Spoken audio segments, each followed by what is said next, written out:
سورہ بنی اسرائیل کی آخری آیت وَقُلِ الْحَمْدُ لِلَّهِ الَّذِي لَمْ يَتَّخِذْ وَلَدًا، اور آپ صلی اللہ علیہ وسلم کہہ دیجئے کہ کل تعریف اور کل شکر اللہ ہی کے لیے ہے۔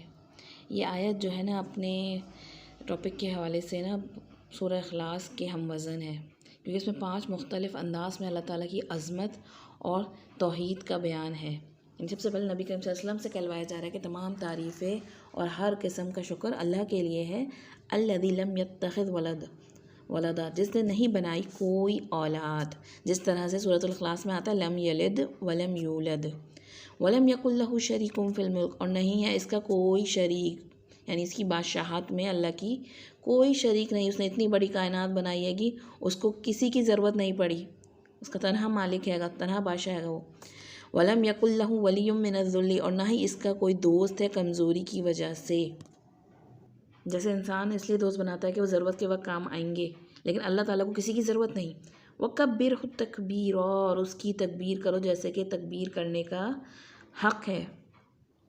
تو یہاں سورہ بنی اسرائیل اللہ کی حمد پر اختتام ہو رہی ہے، اور تورات کا اختتام بھی الحمدللہ پر ہوتا ہے گا۔ جو حمد نہیں کرتا وہ شکر بھی نہیں کرتا۔ قیامت کے دن جب لوگوں کو جنت کی طرف بلایا جائے گا، سب سے پہلے وہ لوگ جائیں گے جو دکھ سکھ ہر حال میں الحمدللہ کہتے تھے، اللہ کا شکر ادا کرتے تھے، دل ان کا جو تھا وہ سکون سے بھرا ہوا تھا، اللہ کے ہر حکم ہر فیصلے پہ راضی تھے۔ تمام تعریف اس رب کی جس نے کوئی اولاد نہیں بنائی، اس کی بادشاہت میں کوئی شریک نہیں، اگر ایک سے زیادہ ہوتے تو ہر چیز بگڑ کر رہ جاتی۔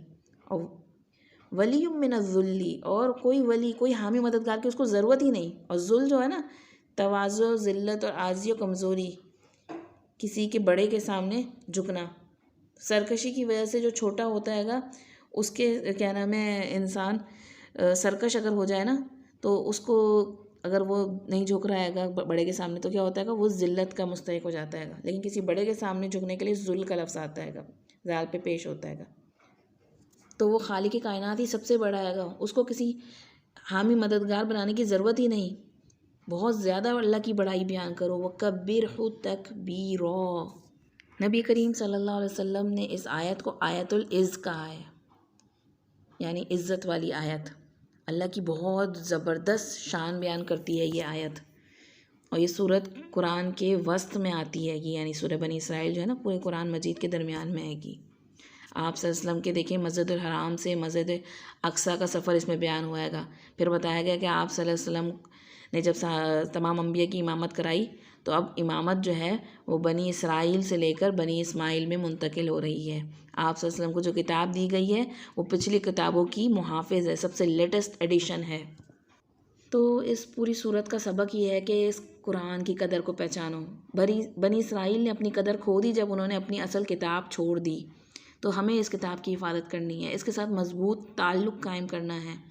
آخر میں اس نعمت ہدایت پر اللہ کا شکر ادا کیا جائے، اس رب اللہ جس میں کوئی کمی، کوئی عیب، کوئی نقص نہیں، نہ اس نے کسی کو بیٹا بنایا ہے نہ اس کا کوئی شریک ہے، اور وہ خود ہی خالق و مالک ہے، بادشاہ ہے، اسے کسی مددگار کی ضرورت نہیں، اور صرف اس ہی رب کی بڑائی بیان کرو، وَكَبِّرْهُ تَكْبِيرًا۔ اور صرف زبان سے کہہ دینے سے اللہ اکبر اللہ کی تکبیر نہیں جاتی، بلکہ اس کے لیے عملی طور پر بھی کچھ کرنے کی ضرورت ہے۔ زبان سے اللہ اکبر کہنا تو تکبیر کا پہلا درجہ ہے کہ کسی نے زبان سے اقرار کر لیا کہ اللہ سب سے بڑا ہے۔ اصل میں تو اس کے بعد سب سے اہم اور مشکل مرحلے آتے ہیں کہ اپنے انسان ذاتی زندگی میں اور اجتماعی معاملات میں اللہ کو عملی طور پہ بڑا کرنے کا یہ مرحلہ تب طے ہوتا ہے جب ہمارے گھر کے اندر اللہ کو بڑا تسلیم کیا جائے، ہماری زندگی میں ہمارے تمام معاملات میں اللہ ہی کی بات مانی جائے، ہماری عدالت میں، ہماری پارلیمنٹ میں، ہمارے قانون میں شریعت کے خلاف کوئی احکام نہ جاری کیے جائیں، اور جب تک ہر چھوٹے بڑے معاملے میں ہر کہیں اسی کے حکم کو آخری نہ سمجھ کر کے تسلیم نہ کیا جائے، جب تک اللہ کی تکبیر کا حق ادا نہیں ہوتا۔ یہاں کہا جا رہا ہے وَكَبِّرْهُ تَكْبِيرًا، اسی رب کو بڑا مانو، اسی کے فیصلے کو سب سے اوپر رکھو، اسی کے آگے سب سے زیادہ پوری طرح جھک جاؤ۔ اور ہم جانتے ہیں کہ بنی اسرائیل کا جو تنزل آیا تھا وہ بھی اخلاقی کمزوری کی وجہ سے آیا تھا، اور آج مسلمانوں میں بھی اخلاق ختم ہو گیا ہے گا۔ اپنے دین کا اپنی اصل جو بنیاد ہے، پہچان ہے، امانت ہے، صداقت ہے، وہ سب دور ہوتی جا رہی ہے ہم سے، اور اس کی وجہ اس کتاب کو چھوڑ دینا ہے۔